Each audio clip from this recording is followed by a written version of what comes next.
Sean Watley, welcome to the show. Good to see you. So, Sean, I think of you as a Canadian healthcare dissident.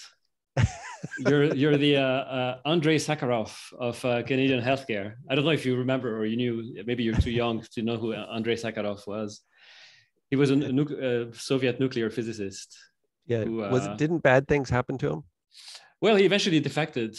Yes, bad things happened to him. But there was a period where he was trying to sort of, educate his co-citizens and things. Yes. So I hope you're not. I mean, I hope you're not headed in that direction. But here you wrote a piece in Canadian media entitled "How to Get Canada Off the Healthcare Teeter-Totter." And if I may just, briefly give a little the gist of it. So the teeter-totter, you're pitting what you call a classical liberal approach to healthcare against a modern liberal approach to healthcare, and then you bring in the knight in shining armor, conservatism, a conservative solution perhaps, or to some aspects of healthcare. Tell us about the article and how you view things. Go ahead. Okay, brilliant. So we tried to set up hand signals earlier so that you'll cut me off because I could go on and on and on. So maybe for your listeners, how did this idea even get started? And I think it started by trying to figure out how to fix patient care problems. And so I have a background in emergency medicine. Now I just do primary care in the community. And I'm trying to think, how does all my reading and thinking about political philosophy apply to someone bleeding on the side of the road? They've just been hit by a car, right? So how does liberalism apply to that? What does conservatism have to say about that situation? Or when I'm trying to get care for my isolated senior patients in the lonely 92-year-old living all by himself in the community, no friends, no family. What does liberalism have to say about that? And so as I turn my mind to try to solve this, and I've been wrestling with it for decades, I don't have a solution yet, but I realize that over and over, we turn to the same kinds of policy options. And one of the policy options, certainly in Canada, is what I called modern liberalism, or a modern liberal approach, which is really perhaps more democratic socialism, really. So we look to the government for a solution. If we have a problem that we can't fix for our patients, we say, well, we should talk to the Ministry of Health and they need to do something about it. We need more home care. We need more in-home nursing or whatever. We need more long-term care spaces. And so that would be a modern liberal approach. And I can give more meat to that definition if you want in a second. And when we have a change in government, let's say we get a conservative government. Conservative governments often aren't conservative, but that's a whole nother discussion. But let's say that the pendulum swings a little bit the other way, away from a central control approach. And we end up just applying a classical liberal approach. So we turn to markets and incentives and public-private partnerships and that sort of thing. So I realized we're actually teeter-tottering back and forth between classical liberalism and modern liberalism, and we're never really breaking out of that paradigm. So what is liberalism? So liberalism, I think, and hopefully we can agree on this, is an emphasis on the individual. So we want individuals to not be victims of arbitrary power, right? Whether it's the government or the church or institutions in society, we want individuals to be free so that they can follow their reason and be happy. And so often there's a support for free enterprise, a limited government, but good government, at least in the classical liberal sense, and an emphasis on the rights of an individual, starting with the right of self-preservation. So we shouldn't have a state coming in and just wiping you out. The right of kings is what John Locke wrote about. And I think it's still a very popular way of thinking. And a lot of people, even especially on the American side, but also in Canada as well, who would identify as conservative, right? I'm a conservative voter, I'm a Republican. And they say, well, actually, to be conservative is to conserve classical liberalism. And actually, that's not quite the true. Conservatism is its own thing. And so this is why I wrote this article, because we seem to just be teeter-tottering back Mhm. and forth between classical and modern. Sorry, there So you go. yeah, no. So why? So what's the distinction between classical liberalism and modern liberalism, and how? Because when you talk about modern liberalism wanting more government involvement, it seems that it's at the expense of individual autonomy. But I think you're right that the term is correct, and that there's a certain view of individual autonomy in modern liberalism. Yes, there's But a yeah, tension. Yeah, there's a tension and a paradox, isn't there? Because as you look to the state for more solutions, it seems like the individual has a lot less freedom. But I think way the way we got to where we are is that the liberals got very frustrated with the fact that we weren't able to increase the freedom for individuals quickly enough. So these messy institutions like church and medicine and hospitals and education system and family were really restricting individuals' ability to pursue what they thought would bring right. happiness And for by that themselves. you mean private schools, private education, private medicine, private Correct. churches, and obviously Yes. private Yeah. medicine. Right. And so they needed a power that could come in and say, hey, stop beating up on all those individuals. And so there was a shift over the last 150 years to look to the government to say, please help us. Well, if you need a power that's large enough to start pressing down on these major institutions in society, the only thing powerful enough is the state. And so you have these weird bedfellows of, on the one hand, a real emphasis on the individual, but also an emphasis on the state to try to get the individual his or her freedom. And one of my friends who's an author, he calls it libertarian socialism, Mm-hmm. where we want people to have as much freedom to do whatever they want and inject themselves with whatever they want and do whatever they want with whomever they want, as long as they're not hurting people, and have the state to rescue Right, them. because that's the only way they can have all that freedom is to have the state be involved in every aspect of Yes. life. Right. Yes.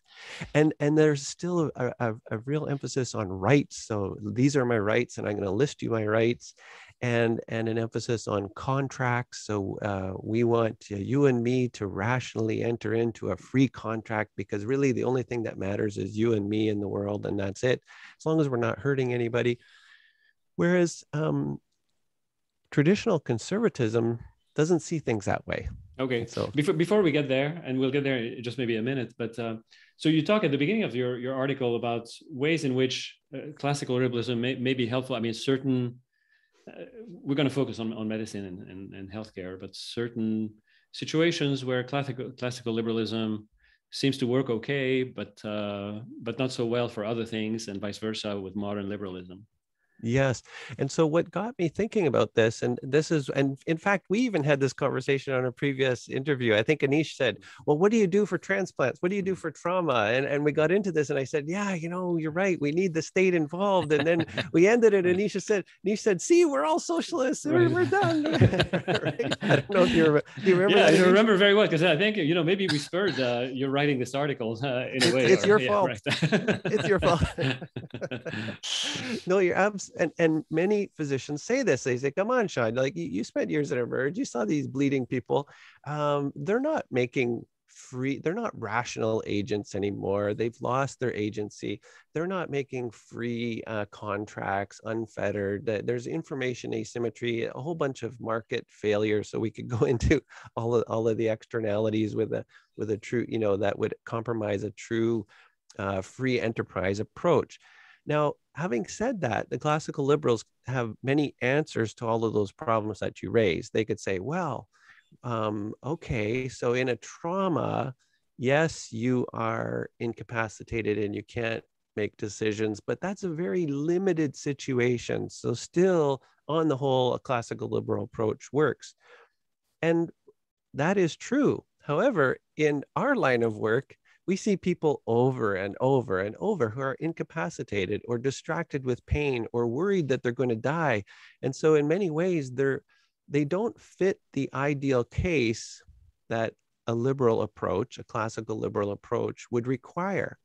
And so because we see this failing in front of our eyes every day in the clinic, in the Emerge, in the ICU, we think, well, we need the government, right? We need the government to regulate the situation. And even in totally private healthcare systems, we have a strong, strong role for government. So because classical liberalism is failing in acute care, and because the government seems to offer such a great help, or even if it doesn't offer great help, it seems to be a necessary player, then why don't we make sure that government is a major and necessary player everywhere? And so then we go to the community where we don't have acutely sick people, but because the government was so essential in the acute situation, clearly it must be very essential in the chronic or the community situation. And so there's this default presupposition or a benign view of government intervention. And so the failure of a classical liberal approach with rational free agents making contracts and making decisions together, when we see it fail in the acute, it gives deference to the modern liberal approach, which is a central government solution. Right. And that seems to be the only discussion we have. And we just keep debating back and forth. And also the arguments for the failure, the lack of agency and whatnot, can also apply in the community chronic setting. I mean, you could have people who are poor, without support and without means and without the wits about them to navigate through medical decisions and so forth. So it doesn't necessarily have to be acute. I mean, one can make the argument that for those people, even in the chronic community setting, you need government to help those folks. Yes, right. Even if in just in a regulatory role. At the same time, though, we have this wonderful experiment in Canada of where actually government is now failing in the chronic and the community as well as in the acute care as well. But not failing for lack of funds. It does fail because it doesn't fund enough, and it does fail because it regulates too much. But a particular kind of failure that I was thinking about when it comes to isolated seniors. I have many very old people. Number of them live all alone, or their families in another country overseas, especially during COVID, that the isolation was maximized. And so a modern liberal approach, or a democratic socialist approach, or a central control approach, government approach, would be to say, let's get a program. Let's get a service. Let's get a home care nursing team in there. And these are all good things. They help. However, a patient who does not have a family or a friend or a neighbor, and when I say family, I use that in the loosest possible definition. They might not even be related to people, but it's my best friend my whole life. As long as they have some sort of social fabric to help them when they're sick, even to let the cat out or change the cat litter, they do much better. And the literature is very strong on this. And we don't have to review the literature here tonight, but I'd encourage your listeners to check it out. Isolated seniors don't do as well as seniors who have some sort of social connection. And so the government can't care, an institution can't care, individuals care. And the only way you get that caring and support is through the individual relationships that people can freely form on their own. And we could talk about what individuals demand on each other, but maybe so is that where conservatism comes into play, or so? Yes. And so that's why I used that example. Edmund Burkes, sort of the hero or the father of Anglo-American conservatism, used this term little platoons. But most people have never heard that term, and it's just, what, little platoons? What, that sounds so military. So we could talk about organic groups or networks or friend circles. And so because I was writing the article for a broad audience, for a public audience, I wanted to use an example of a core idea within classical conservatism or paleoconservatism that would represent a pillar of philosophical conservative thinking. And one of those pillars is organic groups. And so this is a concrete example of how patients really do a lot better when they have these organic groups. And so how could we turn our minds now in a policy development line of thinking to have our policymakers have this concept of organic groups in their minds when they're writing policy. So we need them to make sure that they're not drafting policy that destroys organic groups or makes it hard for people to make social connections.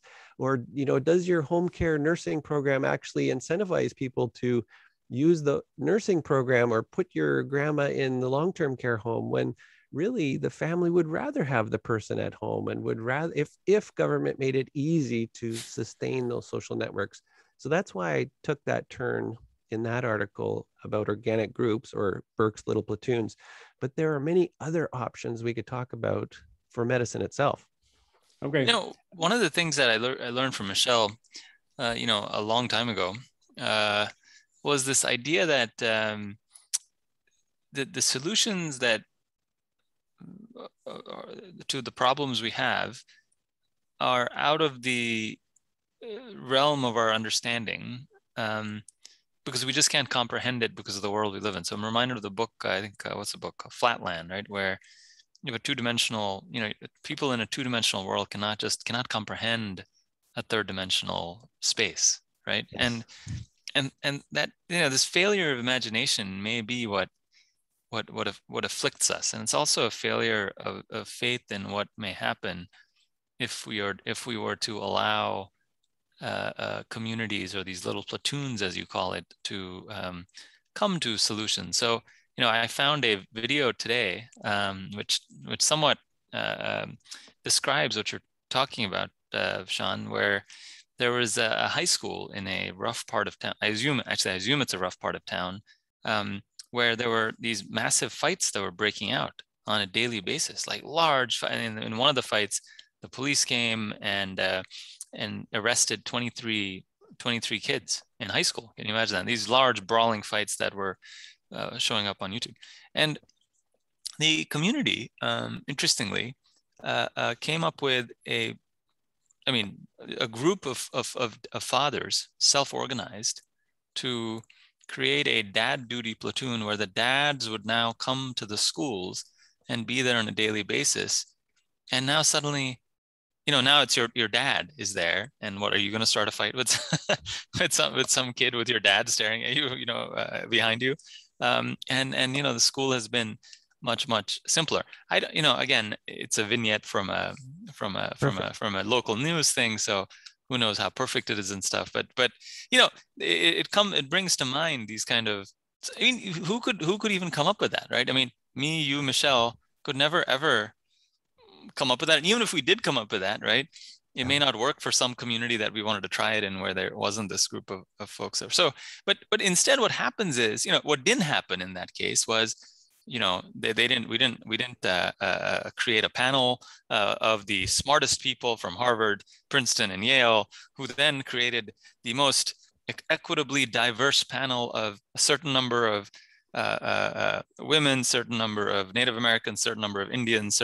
Well, no, Indians wouldn't be there, and certain number of, whoever from, underrepresented minority.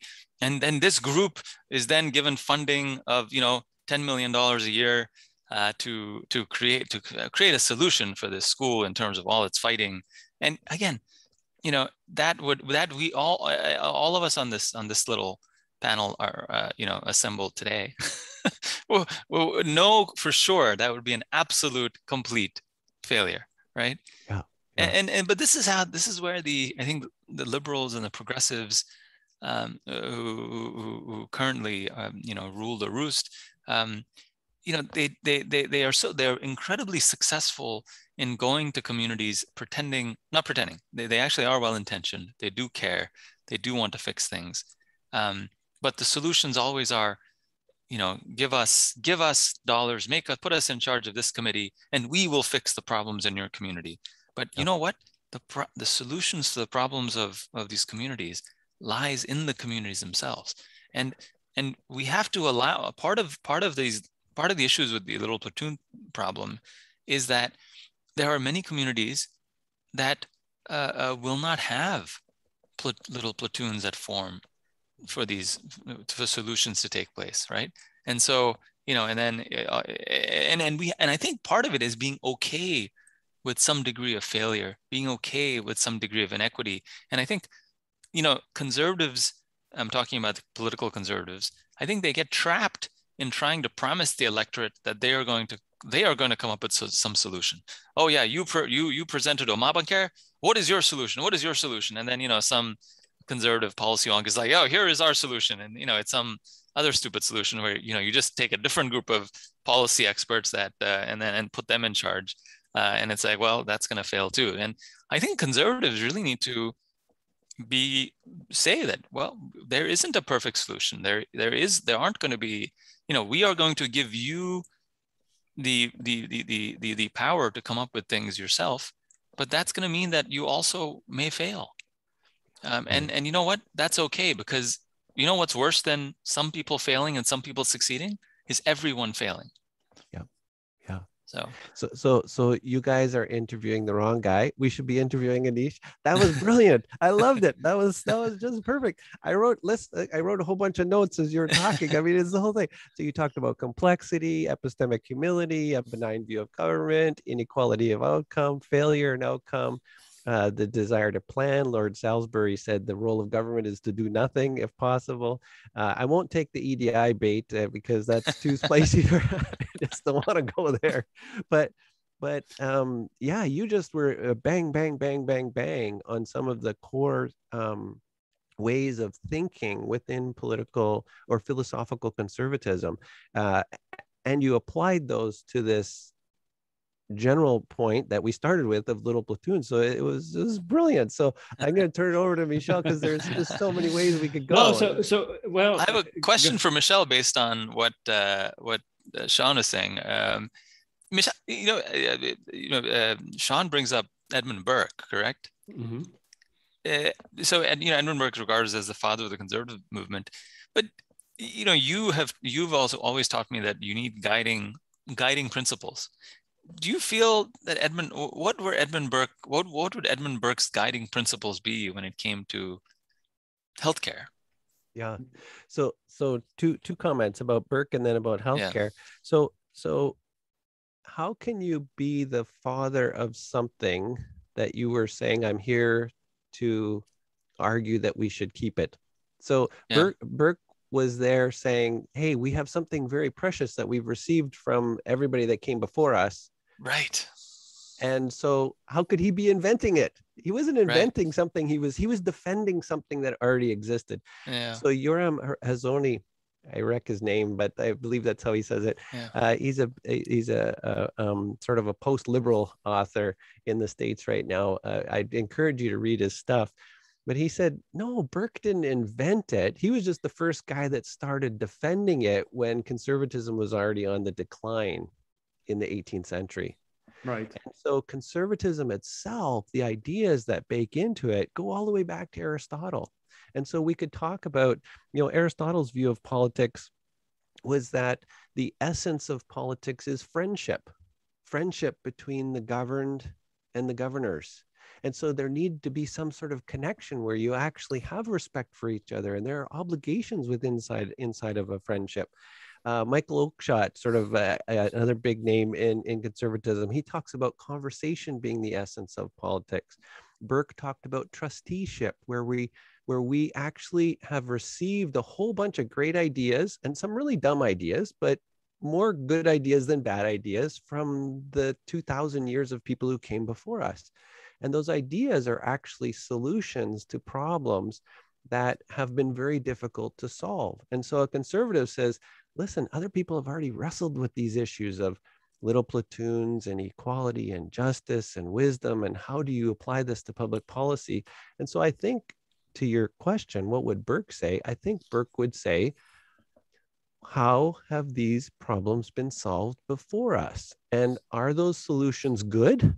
Do any of those solutions apply to today?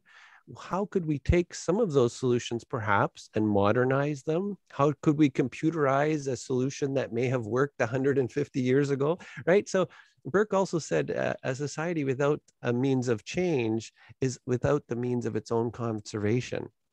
And so he wasn't anti-change. Maybe I should say that up front too. People hear the word conservative and they think, oh, it's nostalgia, right? It's for the good old days. We want to go back to horse and buggy or whatever. And if you want to, that's okay. I'm not knocking that. I'm just saying that's not conservatism, right? That's reactionaryism, or that's some other thing.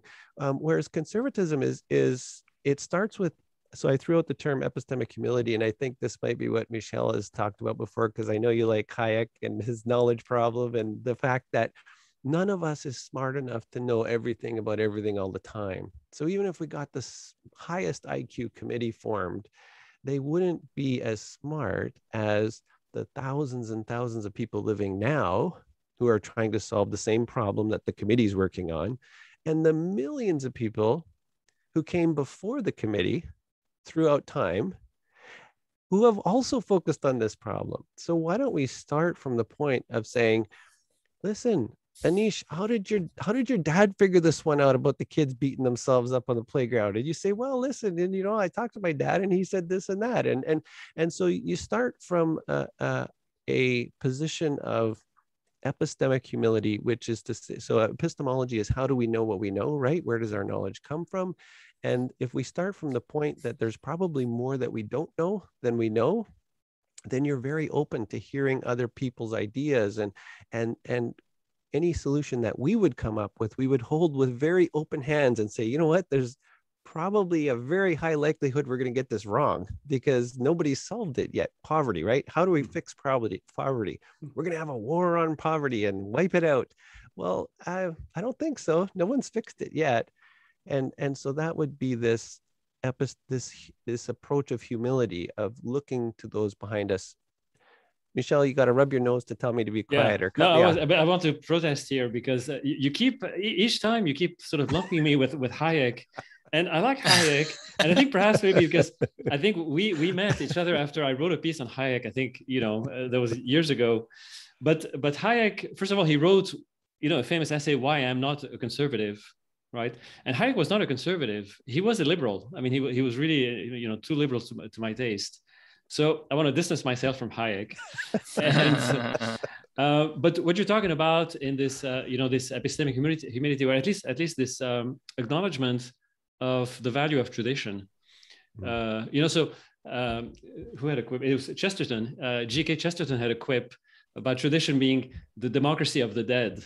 Mm-hmm. Meaning they voted by their actions, and they right, and so all the dead, all the people who have gone before us, through tradition, continue to participate in the good things that we have. Yes, Chesterton also talked about the fence, right? If you walk through, you tell the fence story. No, you tell it. Well, if you're if you're hiking and you come across a fence and you say, "Why is this fence here? It's blocking my path."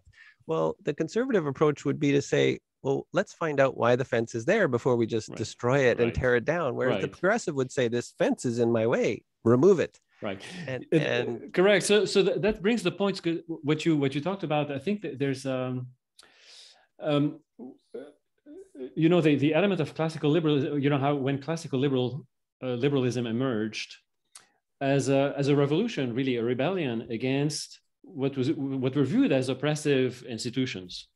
Yep. In the aftermath of the wars of religion in Europe, that really, bloodbath, that really decimated the nations there. So what's your answer to that? I mean, if you wasn't there a problem to begin with?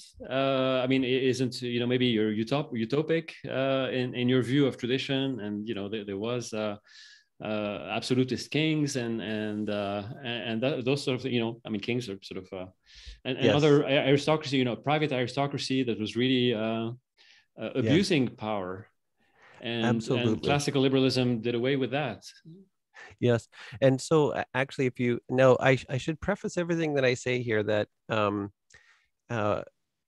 our safe space as physicians is talking about patients and how we can form or influence health policy to improve the care we provide for patients. So anyone listening to us, as soon as we start throwing out these terms and names, they're going to say, oh, none of you guys are PhD of philosophy guys or political science, and none of you teach courses on Burke or Strauss or anyone. How dare you say anything? And so I just want to maybe that's a humble No, brag. yeah, no. On the Cat and Coca report, there's no, no credentialing. Everyone is free to voice their opinion. Yeah.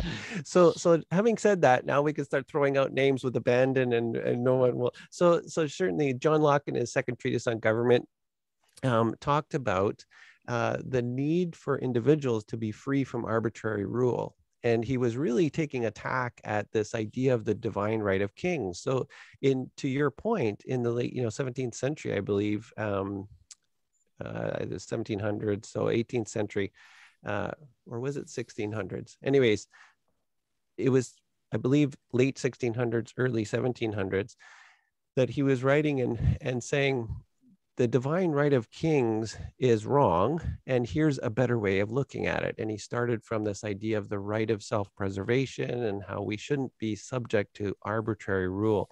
So to your point, there are many examples of bad institutions, bad traditions that need to change. And so I don't want to misconstrue conservatism as simply an apology for tradition. You're an apologist for whatever came before you. If your viewers are interested, this is a book by Jerry Mueller. You can still get it. He was a guest on the show. No way. Yeah. He had a book on metrics, The Tyranny of Metrics. Yes, Tyranny of Metrics. Absolutely. Right. Well, he wrote this one a long time before his Tyranny of Metrics. I would suggest you read just even the introduction if you can get a copy of it. Fascinating book. And he talks. Why don't you read out the title? Just we'll put it on the show notes. But oh, sure. It's just Conservatism, and then the subtitle is An Anthology of Social and Political Thought from David Hume to the Present. So he actually starts with Hume as opposed to Burke, which is fascinating in itself. I haven't read the whole book, and so I don't mean to say it's perfect throughout or anything, but his introduction is just fantastic because he tackles this issue of what exactly is conservatism? And conservatism is a predisposition or a way to think. And so whereas liberalism is an ideology is where you know the answer to the question before someone asks the question, right? It's like, oh yeah, I know, the socialists know the answer before you even ask the question. The liberals know the answer before you even ask the question. Whereas a conservative is anti-ideology. And so it's messy and it's local and it's particular. And conservatism in America will look a little different than conservatism in Canada and conservatism in Europe. And so it becomes very hard to pin it down. Sort of one of the most famous descriptions of conservatism is, quoted all over the place by Michael Oakeshott. And I'll just read it. It's only one sentence. I should have it memorized, but I haven't yet. You guys will recognize it when you hear it.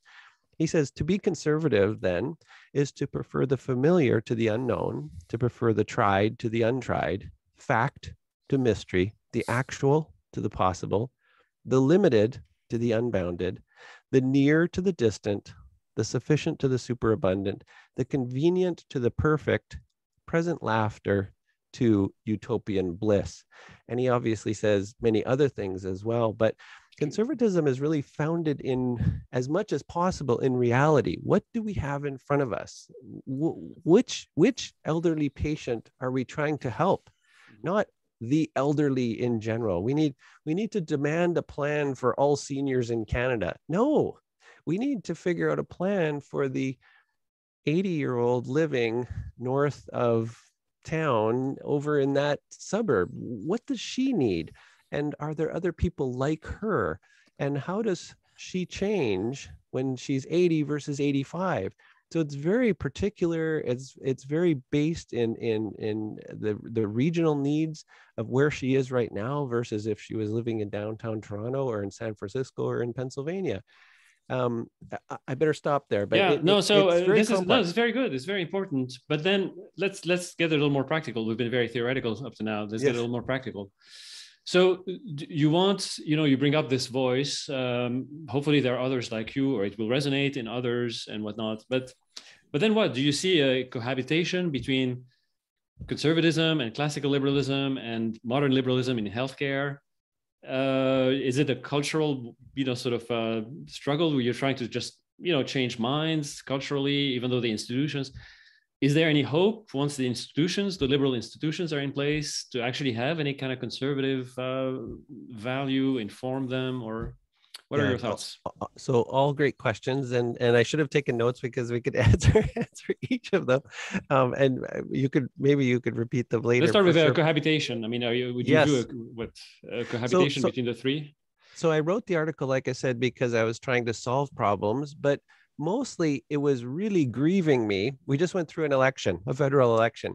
And so the Conservative Party seemed to be at best saying classical liberal ideas. It actually turned out in Canada that everybody was left of center and they were all modern liberals. So we didn't really have any true, well, the People's Party of Canada, perhaps, and we won't go there for now, but basically we had no one that was speaking sort of classical liberal or classical conservative, paleo-conservative ideas. And so I think we need to at least have political parties that are calling themselves conservative start thinking about how their philosophy could inform some of their policies.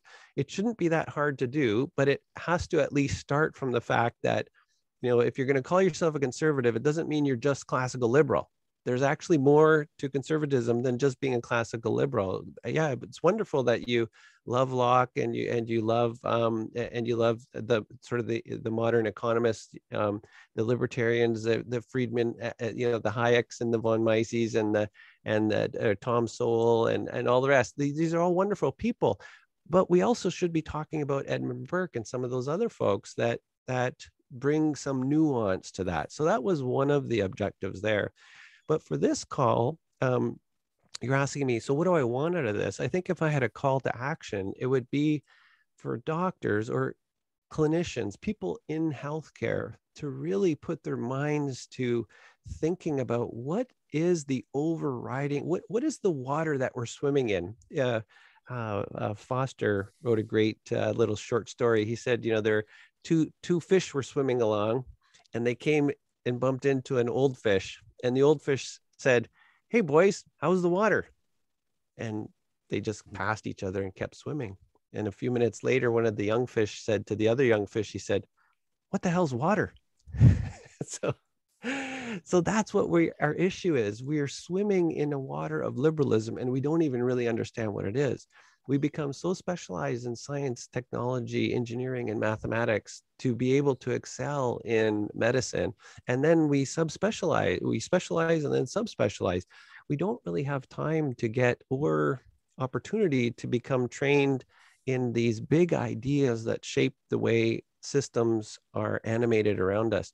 When I was on the board of our Provincial Medical Association, I remember having a chat with two CEOs back, and I said, this was a guy who had spent his life in government. I said, we need to have an hour of generative discussion about political philosophy. What are the ideas that go into our solutions? Because we're just talking about the issues, how to get care in this area, how to change fees, how to talk about regulation. I said, there are ideas that inform the discussion we're having, and people haven't even talked about the ideas that are informing the discussion. And he said, yeah, I've never thought about that.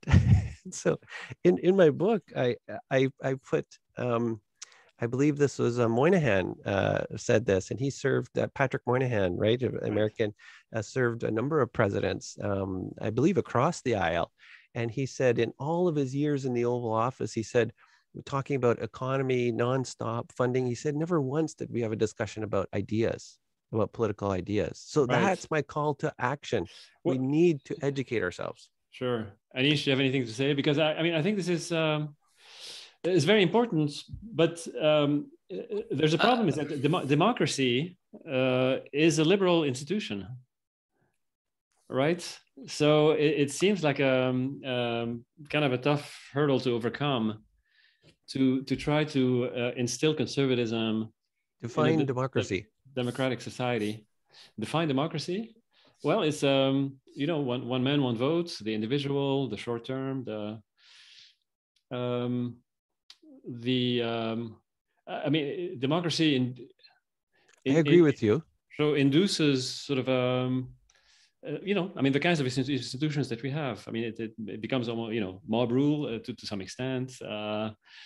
risk, right? Utilitarianism in democracy becomes sort of a powerful. So I think the very important question then Michelle is bringing up by laying the blame at democracies is that, is every democracy going to be driven ever leftward to the point that, so and I think that's what happens if you have democracy without any principles. And one of the issues I have here is that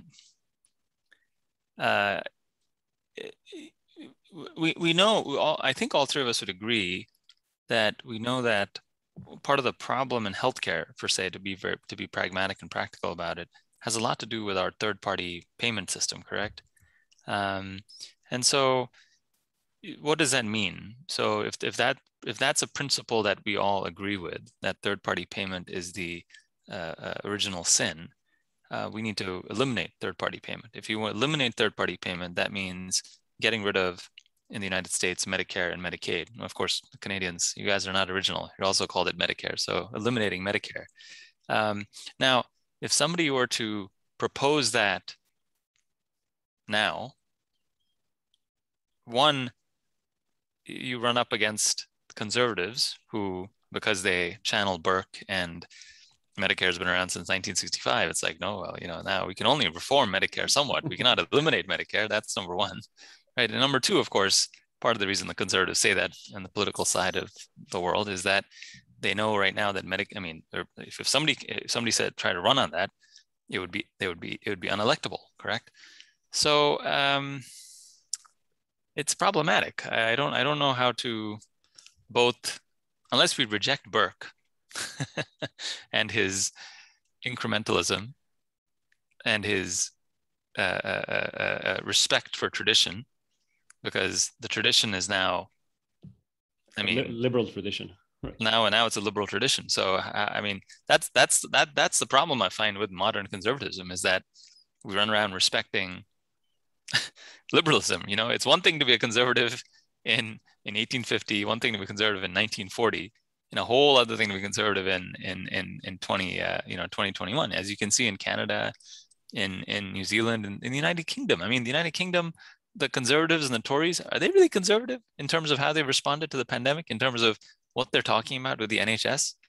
They're basically, the Conservative Party practically, a principled Conservative Party, the one that the three of us would be proud of, does not exist, right? Sean, should we not eliminate Medicare and Medicaid? So that'll be the only clip that gets clipped, Watley says this, right? For the rest of my life, it'll be Watley. Yeah, under Andrei Sakharov, you're gonna start. That's right. So two important things. I wanted to circle back to the democracy, but I want to jump on what Anish just said first. So I want to push back just gently here. I totally agree with your description in that we've essentially become ultra conservative on Medicare, right? Do not change this at all. But that would be in the traditional usage of the word conservative. That's not political conservatism. Political conservatism looks for solutions that have worked throughout history. I would argue that our current approach to socialized medicine in Canada, which we call Medicare, a collection of laws, is actually failing. And so based on a conservative philosophical approach, we would say, okay, we have a failure in front of us. What other ways have people before us tried to solve this exact same problem? And so because of that, we would be actually very open to change, because without the means to change, we don't have the means of preserving our whole society. If we just simply try to dig in and be rigid on Medicare until it collapses completely, a whole bunch of people are really going to suffer. But the change is not eliminating Medicare, though. It could be morphing it. It could be, usually change is going to be around the edges, but I would focus on a particularity. So what aspect of Medicare are we talking about? So in Canada, are we talking about the fact that the federal government handcuffs the provinces by saying, if you make any change, we're going to cut your funding? okay, so let's focus on that one particular issue. So it's difficult. Again, a conservative would be very uncomfortable talking about generalities, right? Well, what is Medicare? What exactly are you talking about? They'd want to talk about specifics of care for a particular group of people in a particular neighborhood, that sort of thing. But my general pushback would be to say, in the face of a failure, you're not being a good conservative by simply trying to conserve a failed system. That's wrong thinking. But circling back to Michelle, I didn't want to be belligerent when I said what was democracy, because what you said was brilliant, and I think I forget who said it. You know, democracy lasts until people realize they can vote themselves largesse from the public treasury, right? Once everybody realizes they can vote themselves money, the whole system collapses. But when folks set up the America, but also the Canadian approach to government, it wasn't democracy. Everybody was scared of democracy. And what they were talking about was they were scared of direct democracy. One person, one vote. You know, we're going to vote on the issue. We're going to have plebiscites for everything. They knew that that was a really bad way to do things. And they looked to the Greeks to see how it failed over and over and over. So they talked about constitutional democracy or representative democracy.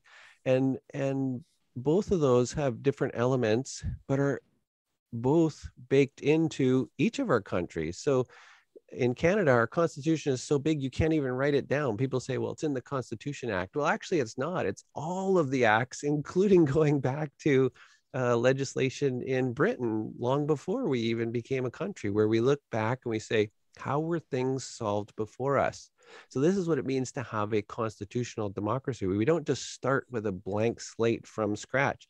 And actually, the American Constitution as well wasn't just pulled out of thin air from nothing. These folks went through and looked for all of the solutions and good ideas and tried to bake them in and say, you know, how are we going to go wrong? How are we going to fail? Okay, we need separation of powers. We're going to look to Montesquieu and bake that idea in. We need to have different branches of government. We need the executive and the legislative and the legal, so that no one gets in authority. We can't have mob rule. And so they thought through these ideas ahead of time. And it was only until the early 20th century where the word democracy itself started to become this unalloyed good, right? If there's any problem with democracy, the solution is more democracy. The only reason democracy is bad is because we don't have enough of it. Well, that's a really weird way of thinking, and it doesn't show up anywhere in the philosophy of politics. And if people really want to get into it, I haven't read this book, but this is another title. Put it in your show notes. Really enjoying this, by Leo Strauss, History of Politics. He didn't write all the chapters, but I think we need to dig into these ideas and stop using words like, when our colleagues say, well, we just need a democratic approach, and you say, what do you mean by that? Actually, no, we don't. We need constitutional democratic approach, or we need representative democracy, where we elect good people to go ahead and represent us based on the principles that we know they adhere to in their lives. Right. But that means, and I think that's fine, but it means that it requires, I mean, for conservatism to start having a voice, a meaningful voice, you need to start changing the political minds, at least, and perhaps more so in Canada. You know, in the U.S., our friend, my greatest hero in healthcare is our friend Keith Smith, who was on the show a couple of times, and who started the Oklahoma Surgery Center. Essentially, I mean, it's a little platoon. It's a lived example of a little platoon. Yeah. To start. Now in Canada, you have it's totalitarian. You need a breach, within Medicare to even be able to have, because the political solution is daunting. It's lofty. It takes maybe you need a revolution. Sorry, just 1 second. Or it takes a long time. But if you have a breach like we do here, there's uninsured people that could be served by, or underinsured by the Oklahoma Surgery Center and others like it. Then you can maybe change it, even more organically, particularly organically, as opposed to a political solution. Go ahead. So yeah, brilliant. I apologize. I get so excited in your comments. I just wanted to jump in there. So two things, what you said about the sort of practical solutions, but also Anish raised this as well. He said, you know, well, what are we going to do? It just goes left, left, left, left, and there's nothing more we can do. So let's try to work hard and be nice to our families. And I don't think we need to be that negative, actually. Things aren't as dark as that. So you gave a concrete example of your friend Keith Smith in his surgical center. So there are concrete examples of things, good things happening for patients that are outside of the current modern liberalism approach or the central control approach. But even building on that, if we start, and again, my ideas are still early here because I'm trying to write a whole book on this, right? How do we fix the system? And I think part of it needs to be realizing that many of the things that we value right now in medicine are fundamentally conservative ideas. So use an example. How do we police physician behavior? Well, a conservative approach would be to talk about or to wrestle with competence, standard of practice, duty of care, self-policing. So all of these ideas that are very real and gritty in your own clinical group within your hospital or your clinic, right? You've got 5 or 10 docs working together, and one of them starts being really rude to the nurses or mean to the patients or writing terrible clinical notes. Well, how do you wrestle with that? Oh, we'll write a policy. Well, that would be the central control approach.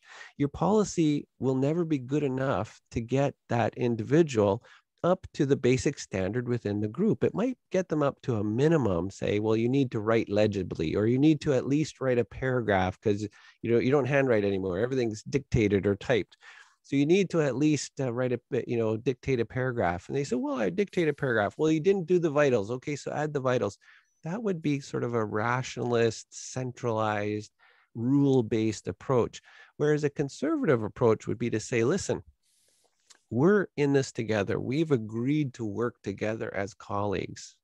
Are we working together because we want to do what's good for patients? Yes or no? So you start from first principles and say, what is the foundation of our relationship here? And when you actually start looking at how medicine works in hospitals, local societies of medicine, clinics, referral networks, there are a lot more conservative principles that are actually alive and breathing. They're being attacked all the time by government and central solutions to things and tick box and checklists and that sort of thing. But really, when you want to improve things in a group, it usually happens by me going and saying, Michelle, you know what? You're making nurses cry every day, all day long. And I know that's not you. You don't make people cry. So we need to help you change that. Right. Right. So sorry to interrupt. I understand, but I mean, I think a conservative way of looking at things would be, I mean, medicine is a private business by its nature.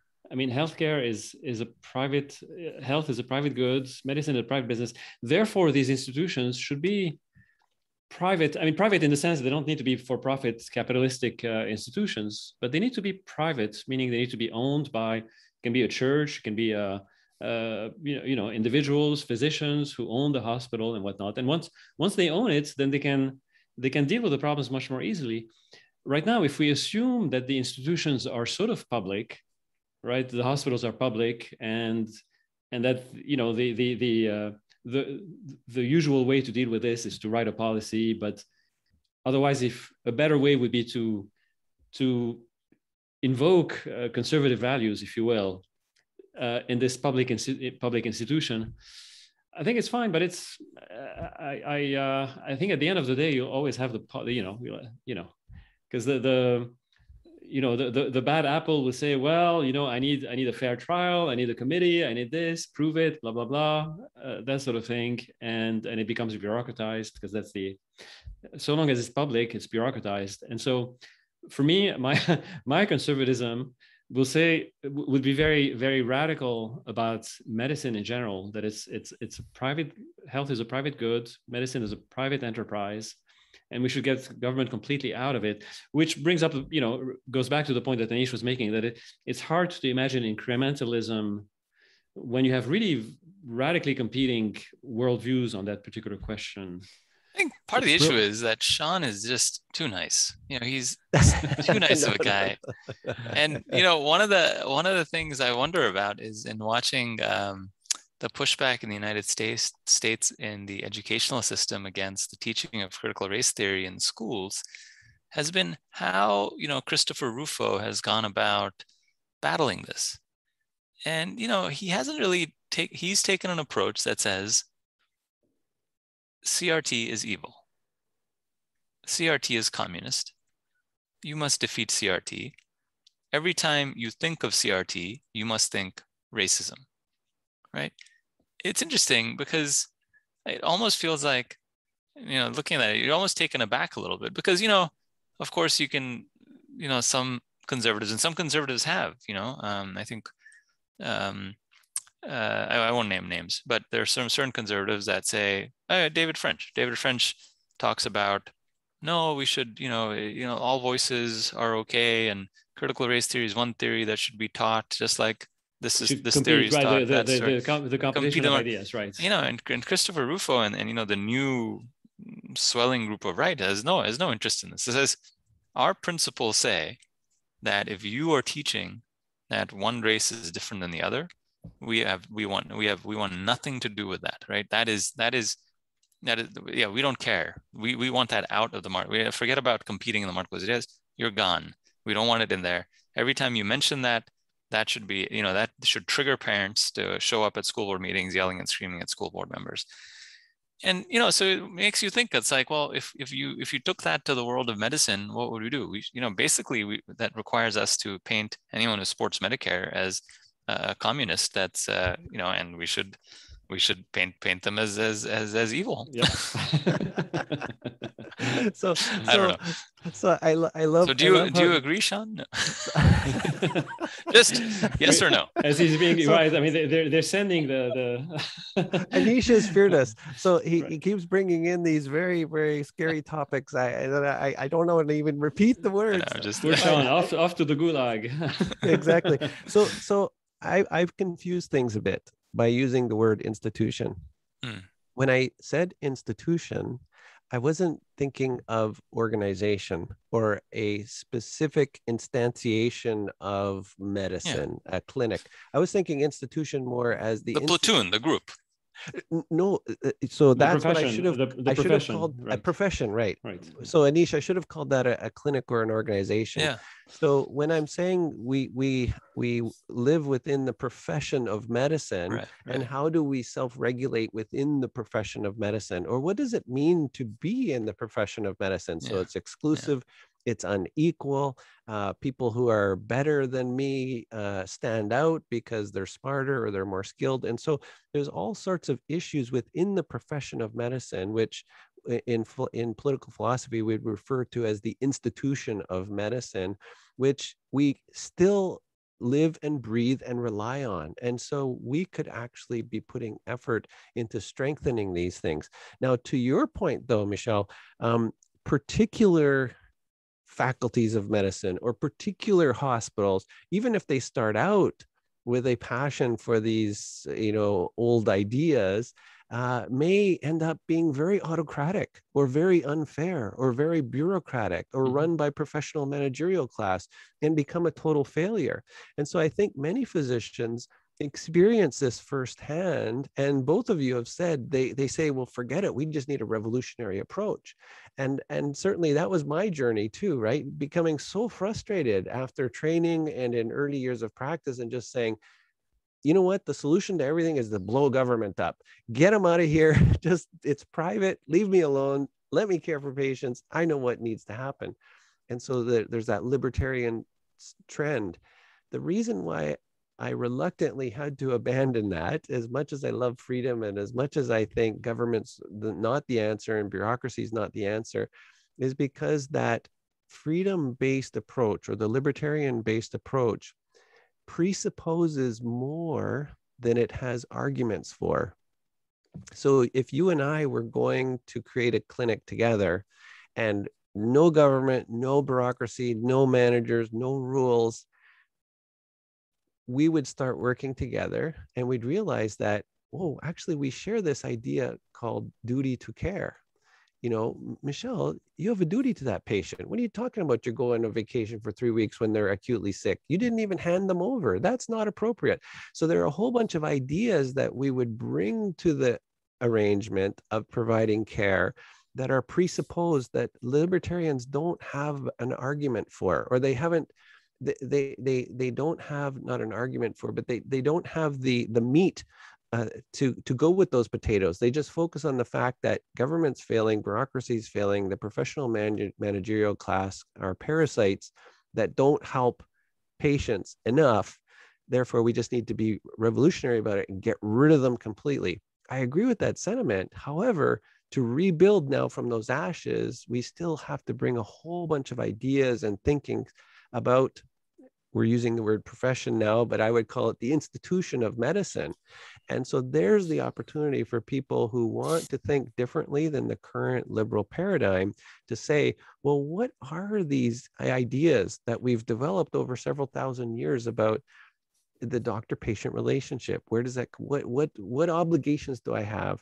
A lot of people, the liberal approach and the libertarian approach would be to say, well, I just freely contract with a patient. Oh yeah, really? So how easy is it for you to get rid of a patient? You can't.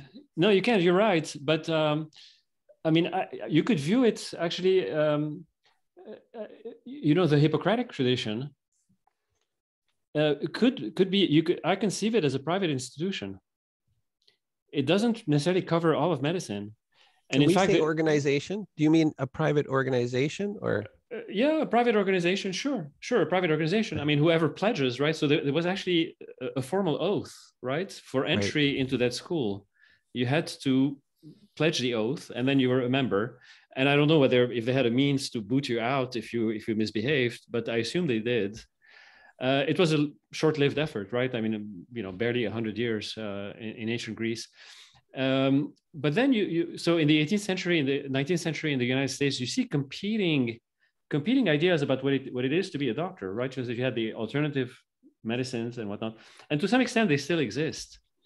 So you could have various professions, right? Various professions of medicine, all private, with their own ideas of about health, their own ideas about self-policing, their own ideas about. So it is not libertarian in the sense that it's just individual patients and individual doctors, because that's not how it works. But it is, I think, conservative, because again, for me, it's the idea that health is a private good is a conservative idea, and therefore you. So the way I've seen what you're saying described or packaged, and this is a book by Bill Gardner. He talks about it this way. He said there's 3 levels in society or in the world. There's the government or the state. And then in the middle level are all these institutions, which are non-government. You're using the word private. And I think that's an adequate description there. And there can be variety. Maybe there's this kind of medicine and that kind of medicine, but it's a non-state solution. So the government at the top, the middle is the social layer, and then the bottom is the personal or the individual. And the challenge for the libertarians is they put so much focus down here on the individual that it just ends up being, okay, we're fighting the state. It's very, very similar to the socialist view of the world, which is atomized individuals and a big state. The libertarians are atomized individuals and a small state, whereas the conservative approach is to say, no, we need this robust middle part of the sandwich. And in that sandwich is all of these local groups and platoons and institutions, and the institution of education and the institution of law and the institution of medicine. And we need to strengthen these, because this is the pillar. These are the pillars of society. But more importantly, this is the thing that insulates us from the oppression from the state. The state doesn't want that middle layer, and the liberals don't want that middle layer either. Classical liberals said, no, we need that layer. But the modern liberals say, no, those middle layers, they create inequality and they oppress people, and it's terrible. And so we need to wipe them all out. And so this is maybe a little geeky, but what the liberals are doing is they're preferencing only one of the 4 classical virtues. Remember the classical virtues from the Greeks, right? Wisdom, justice, temperance, fortitude. And so they focus on justice, and they define it in a peculiar way. And Anish has been all over this tonight with this CRT and EDI stuff. And so they define it as social justice. And that is the thing that matters. We need to protect the minorities. You listen to Fukuyama. I just listened to a lecture by him a few days ago. And he said, you know, this is the basis of liberalism. This is how it came about. It wasn't majority rule, because majorities would crush the minorities. And so out of the religious wars of the 17th century, the Glorious Revolution in Europe, in England, we had to preference these minorities so that they could have equality and fairness. Well, they're only preferencing one of the classical virtues. The other classical virtues, and this is not Christian, right? This is like pre-Christian thought here. We're talking about, what about wisdom? What about temperance or self-control? What about fortitude, courage? And so this is where the conservative would come in and say, hey, there are more than just one classical virtues. You could add the Christian virtues of faith, hope, and charity if you want as well. So now you have 7 classical virtues. Yeah, see, this is what, go ahead. Yeah, this is what I love. This is what I love. You know, I've been searching, you know, for, I think we all intuitively agree, many of us intuitively agree on this, but, you know, this is what I mean by organizing society around, or organizing whatever, policymaking, etc., around some principles, right? And those principles are the things that you're talking about, right? Not just justice, but wisdom, temperance, self-control. And those are the things that, you know, we need to organize. Anyway, we've been talking now for an hour. Everyone here can agree that the incremental change that Canada needs is to have you in charge of healthcare. Oh, God help us. So, thanks so much, Sean. Sean, that was really terrific. Great. Absolutely terrific. Great way to end. People would, you know, need to follow you. Can you shout out your Twitter handle and your blog URL? Yeah, my blog is just SeanWhatley.com. So it's SeanWhatley.com. I'm blogging less though, because I'm scared of getting attacked there. So Twitter, it's just Sean_Whatley.